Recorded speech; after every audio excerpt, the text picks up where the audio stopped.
two Frenchies, Ferrandis and Febvre. Oh, Ferrandis goes out, and he was leading the Grand Prix overall as well.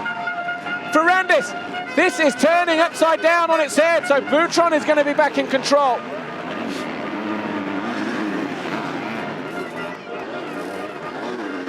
Needs to get that machine started. Does Dylan Ferrandis, looking to try and get it TDC, top dead center, just to get some power in that kickstart. Oh, look at this, Ferrandis just going down. Applying the pressure though was Romain Febvre. He leant on Ferrandis around that turn and put the power down.